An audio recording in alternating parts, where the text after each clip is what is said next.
real speakers, real coaches,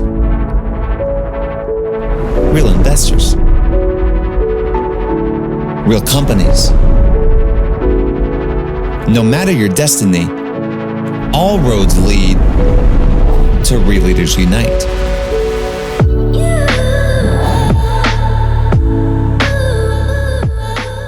What I am most passionate about, what gets me up every day, is my team. It's creating a place where I know that it's additive in their lives to be working at my company. It's sharing this wisdom with you all, with clients, so that they can do better. It's finding other clients that are doing this as well so we can help them grow, which is a good thing for the rest of the world. It's all of that is my passion. So just to share, this is on our website. My belief is that work should be additive in people's lives, and that happiness created through work makes the world a better place. Our company's mission, even though it is recruiting, but it's really to perpetuate a cycle of good in people's lives, starting with work that inspires a sense of purpose, belonging, and positivity. And then we do this, that positivity gets to be more exponential because we do it for companies that foster people-focused, inclusive, diverse cultures, right? So just thought I would say, like, why am I here? I mean, again, I don't research this. I don't write books on this, at least yet, right? Like, I'm not like, there are experts in this, but I'm living it, and I think about it a lot. And I've really done my best over the last number of years to try to like pay attention and start to codify what are some of these things that we as leaders can do to create better cultures, right?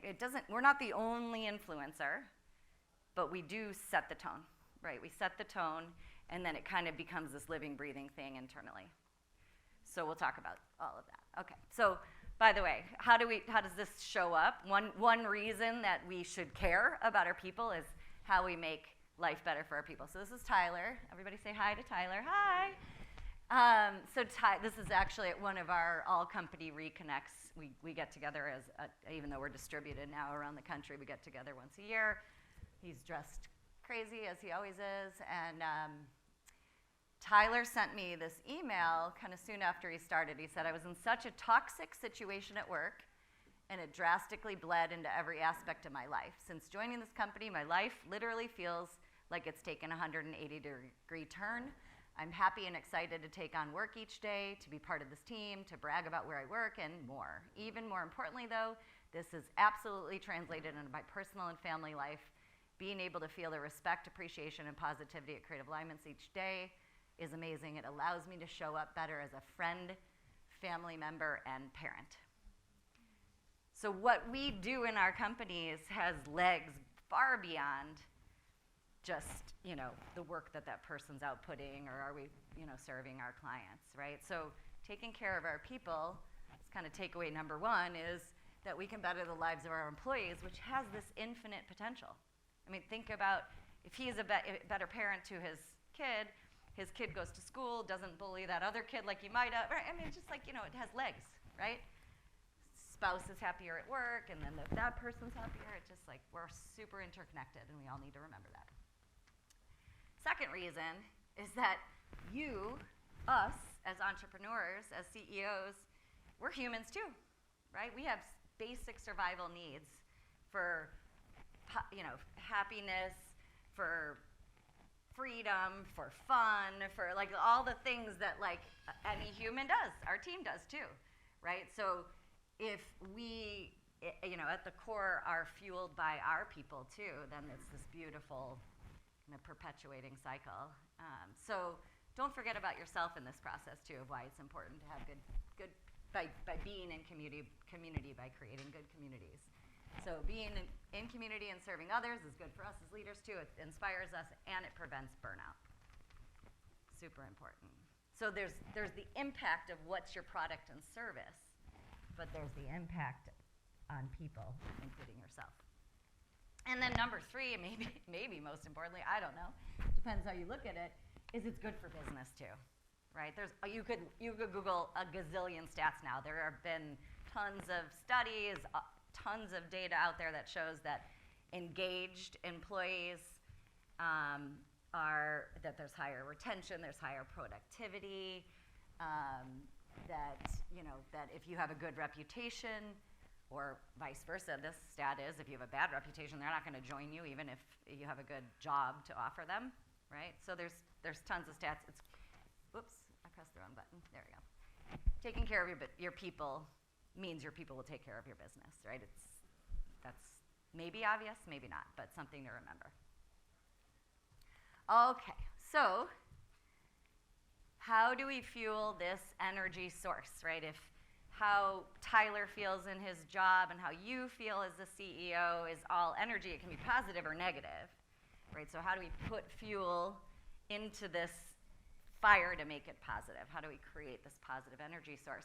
And again, I said at the beginning, this may sound obvious. Sometimes I feel like it's like, duh, but you hear stories all the time about companies and entrepreneurs who forget about this. So I actually took a client to coffee yesterday morning in San Diego.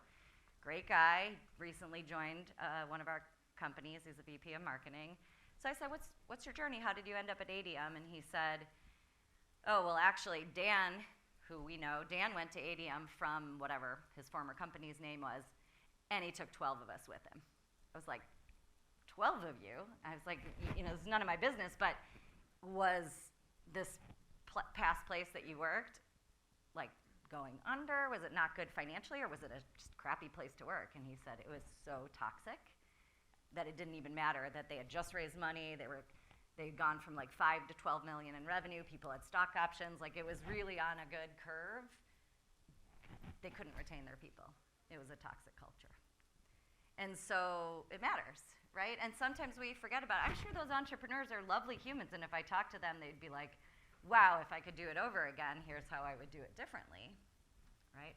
And then again, maybe it's just how do we up our game. It's never going to be a bad thing to up your game as it relates to people. So maybe that you're doing it great, you're not losing people, but how do you just make an even bigger impact? So I like to think about this just kind of helps ground me in ways to think about how to be a leader that's thinking about putting positive fuel on the fire, right? So there's the things that I can do, like how can I show up personally?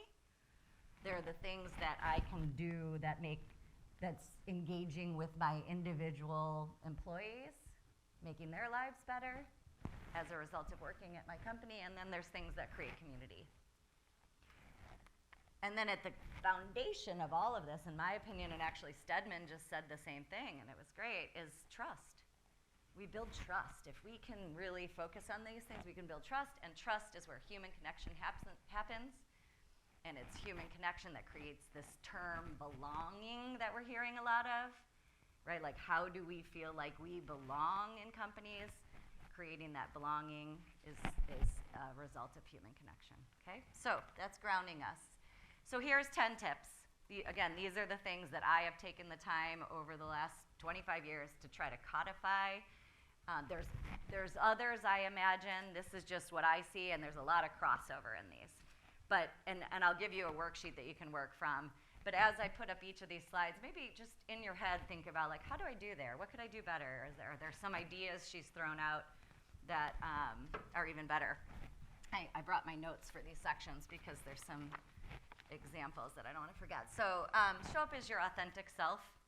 Truly, like that wasn't the case maybe for years for leaders, or maybe it should have been, but I really think that old authoritative style of leadership is just a thing of the past. People don't want an armored facade. They want to know that you're a human too. So I started my business as a mom. I had a 5-year-old who had a lot of medical needs at the time. He had a feeding tube. We went down to Children's Hospital once a week. I mean, I was in the throes. I was by no means going to be putting on a suit every day and showing up at an office, from 8 to 5. It just wasn't my reality, right? So it never was from the start. People would call me. I'd have kids in the car, and they'd be, screaming, and I'd say, sorry, but yes, I'm here available for you right now. So, and then I had a second during my second year. So, I mean, all non-authenticity just went out the window. I also said, as we were in the session with Stedman, for me, one of my core values is just disarming authenticity. That's just who I am. So there you go. But I really believe that for all of us, we could benefit from that. That might be dressing up at holiday parties. Maybe that's not your authentic self, but it's human, right? That may be, like I do the worm at every holiday party. That just has become my thing, right? Yeah. Maybe You're tonight. gonna No, see not tonight. Yeah, maybe at the end. That'll be my finale. Okay, remind me. All right, and then anyway, so you can think of ideas there. So relatedly, and these all kind of fit in that me bucket, there's vulnerability, and I really believe it's a superpower. Like, I think if you can be more vulnerable as a leader, that's going to allow the rest of your team to feel psychologically safe, if you've heard that term. That's a term that there's a lot of research being done on. So I had a crazy health scare a year and a half ago, and I shared super openly. Took me a bit, because I didn't even have my feet on the ground, but a bit later I shared just the fears and anxieties that brought up for me around mortality. I share my numbers. We'll talk about transparency, but there's a vulnerability to sharing numbers, especially when they're not good. Like, just being vulnerable, sharing your fears, sharing like, oh God, I hope that we don't lose this big client. Like, it sounds counterintuitive, right? Like, we want to be the people that are just smiling and positive and it's all great. And actually, I've been told time and time again from my employees that it's that honesty that actually keeps them there. Even at times where they're like, oh, is my job secure or whatever, it's like they know that actually I'm gonna let them know if it's not at some point, so they're actually less worried. Anyway, there's, I also wrote down the example of, tell your team about skills, domain expertise, or life lessons that you've learned recently so that they know you're a work in progress too, and invite your colleagues to teach you something that you think you can learn from them as well. Ask for help, that's another. All right, leading with empathy. Another buzzword, lots of buzzwords, but they're there for a reason. This is the last in kind of the bucket of like, how do I show up? So empathetic leadership looks like, in fact, I'll talk about this at the end, but it looks like, wow, I saw you weren't as productive this week. What's going on? Is that because and then they share like openly, I had a migraine and my son was sick, and having that be okay, right? Empathetic leadership is allowing flexibility for people to lead their lives in a way that, also works with your business, right? Not expecting them to be a different person at home than at work. Empathetic leadership is like, one of our colleagues who's now in her 10th year with us was diagnosed with cancer maybe 5-6 years ago, I'd say. And she'd used up all of her PTO. She didn't have any PTO. And we just took the long view and said, hey, here's some additional pay. I think it was like 4 weeks of pay or something for her to take the time she needed to do the treatments. And she's still with us. And she talks about it all the time, how that was like, that sealed the deal for her. She's like, I'm in for life, All right, I think that covers most of it. Oh, another empathetic leadership tip. I actually just heard, if you know Smiley Pozlowski, I think is how he pronounces his last name. He's a workplace future of work expert. Really great guy, has written a number of books. Anyway, somebody asked him on this webinar I was on, what's one tip you would give to a new leader? And he said, it's 3 words. It's tell me more. Right, tell me more. So somebody calls you and says, hey, I'm really just not feeling, great right now, or I really think I need a raise, or whatever it might be. Just say, tell me more, right? You don't go right into like, oh, well, here's why you don't have it. It's like, tell me more, because there's probably something more under that. Well, I'm feeling underappreciated because so-and-so is, whatever it might be. That's empathetic leadership. All right, best leaders don't have to have all the answers, right? We think we do. We do not, it turns out, right? If we lead with questions and we live in a state of kind of curiosity rather than know-it-allness, we're actually going to have more buy-in, we're going to have more longevity and retention, and it's going to make it easier to attract the best talent. So I would just use the example of myself versus one of my friends. Like, I am not a great decision maker. It's not my biggest strength. I actually have developed an awesome culture, I think, because of it, because I have to bring people in. We make decisions together. I'm not coming to them with answers, whereas I have a friend who is like so smart and has all the answers, and then their team is like, okay, I guess I'll just take orders because we're going to do what he says anyway. So, right? So think about that. Anyway,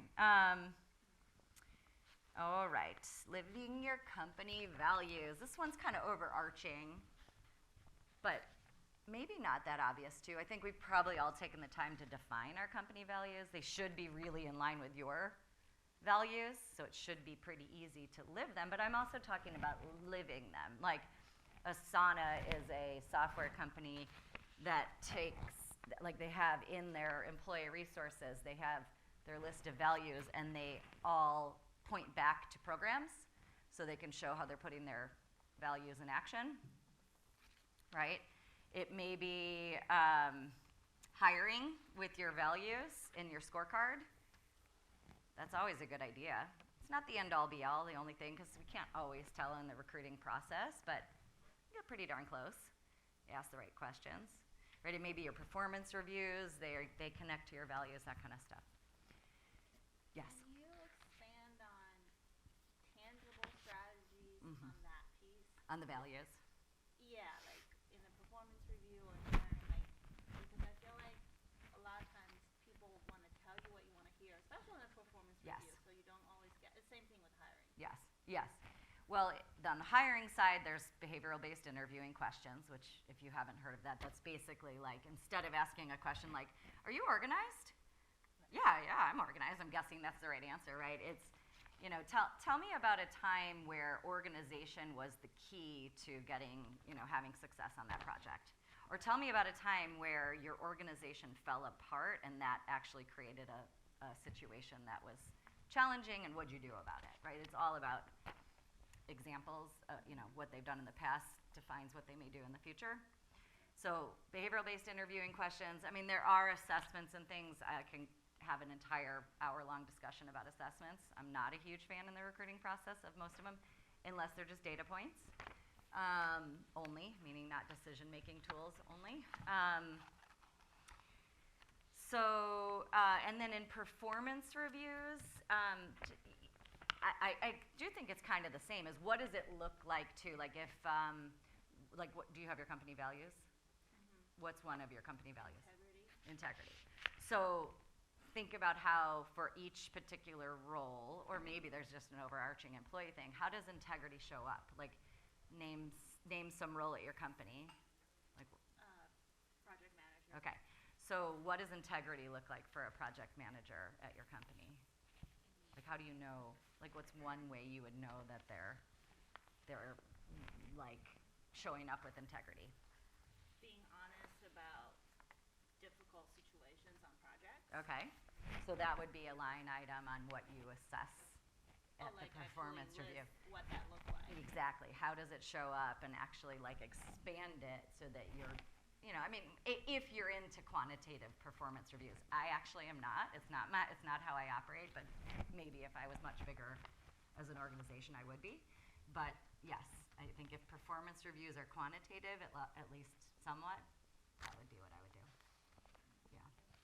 And that's the same concept for hiring too. What does it look like for this director of finance to be, you know, whatever another value might be from your transparent, right? For me, here's a great example. Transparency is actually one of our core values, and we'll talk about transparency as a culture thing, but as recruiters, it's actually, believe it or not, it is a differentiation, because recruiters are salespeople, generally speaking. They want to sell a person. They want to get you to buy this person, right? Or they want to sell the person to the company. Oh, it's a great company, right? Because they get this big windfall. And by the way, I'm not trying to throw all recruiters under the bus. There are plenty of high integrity recruiters. But a lot of them see this number sign, and it doesn't actually matter how high their integrity is. That's part of their deal. So by being hourly based, we are unattached to who you hire. We're unattached to how much you pay them. So it allows us to say, hey, here's somebody, we liked them, but here's something that makes us nervous about them. We think that either we or you should vet this further before you move forward. What do you think, right? It's a much more transparent process. We present everybody that we talk with to our clients, not just the few that we want to get the windfall from so we can save the others, right? So transparency shows up in other ways. So that would be something if we were doing a performance review that we would put as the line item. And you would be amazed. Sometimes when we hire recruiters from traditional contingency firms, even though they're not commission-based at our company, they still they do this weird hiding thing, like candidate ownership thing, right? And then we're like, that's not a culture fit. And we've had to let a couple people go along the way who just could not get that thought or concept out of their mind. It didn't match our culture. Does that help? Yes. Okay, good. All right. Next one is just little things make a big difference. They do. I could do this list forever, right? It's you as the CEO being a part of the interview process, you being a part of their onboarding process. It's we do 2 truths and a lie on Slack when we have a birthday. The Pat channel on Slack is our best little things, right? We send, spoonful of comfort or whatever that soup delivery is when people are sick. We send something when somebody's dog passes away. They matter. These little things truly matter. Okay, and some of them don't. Some of them don't, right? I mean, there was a point in which it's you have to have beer pong and beer on tap and whatever, that stuff, it doesn't hurt. It just doesn't necessarily matter as much as we thought it did. Alrighty. People need to feel heard. We hear a lot about this, and it is true. It is true. So I actually wrote this stat that 74%, this kind of relates to what we were already talking about, by the way, of engaged employees, I think is where we were talking about it. But anyway, 74% of people report being more engaged when they feel heard. Or another way to look at that is 92% of highly engaged employees feel heard. 30% of disengaged employees feel heard, right? So there's this real correlation. People are not going to share if they don't think you're going to implement what they have to share, so just keep that in mind. You don't have to implement everything, but you need to communicate with your team about why you didn't if you don't, right? Or you need to communicate with your team about why you did, or that you did, right? So communication's big for this one. Tell me more. That concept of tell me more is really powerful here. I also wrote, I was reading this article that this person called it red carpet language. That's language that aims to make the other person feel important and welcomed into the conversation. So things like, please push back on me, or tell me what I'm missing here. That's red carpet language. I thought that was great. I like that. And then always thank your employees when they do share their feedback. Let's see, sorry, I have this paper here because there's no speaker notes, so this is my speaker notes. All right, create an environment where mistakes are okay. I don't know where the page is that goes with this, but I had a really good example of this. Here we go. And actually, I just wanted to start by saying that innovation and creativity are built on errors, right? They have to be. If you weren't innovative or creative, or vice versa, if you weren't willing to make mistakes or have errors, you're probably not going to be overly creative. So this was a quote that I read from this former general counsel for a Fortune 500 energy company. She said, owning our mistakes, though, has its brilliant upsides. This is for us as leaders. Own your mistakes, too. That's going to set the tone. So if you own your mistakes, it has brilliant upsides. They're not just about healthy accountability and showing up vulnerable. More importantly, they are an extraordinary way to engage people at a different level. Owning our mistakes builds credibility because no one always gets it right. In the long run, they boost our authority. Actually boost our authority. So point out when you messed up, right? create an environment where maybe there's like a way to actually talk about mistakes. Maybe you call it like lessons learned workshops, or what I learned this week talks at your weekly meeting, or something like that. Okay. Personalized outreach matters. This is tip number 9, second to last one. This is very similar to the little things that matter, but make it personalized, right? I called one of my colleagues he ended up deciding to just go to the whoever you go to who marries you, the court, instead of waiting for his big wedding. So all of a sudden I'm like, oh my God, he got married today? Like, that's a big deal. So I texted him, not thinking he's going to answer on his quote-unquote wedding day, even though he's got a big wedding coming up. And he right away was like, oh, Peggy, I'm so glad to hear from you. Thank you so much. Like, this is not a guy that I interact with, generally speaking, a ton, right? But that went a long way, I'm sure. So just make it personalized, right? Like, when I think you were talking about on birthdays, like, she's got like 1 million employees, and she literally like does a personalized birthday video for each one on their birthdays. 1 million, truly. All right, so let's see if I had any others. My people and culture manager, she has a spreadsheet of everybody's preferences, so that like on birthdays and anniversaries, it's not just the same gift sent out to everybody, but it's something that matters to them. So somebody got like a wine of the month subscription, somebody else got something for the cats, and so, like just that stuff matters too. All right.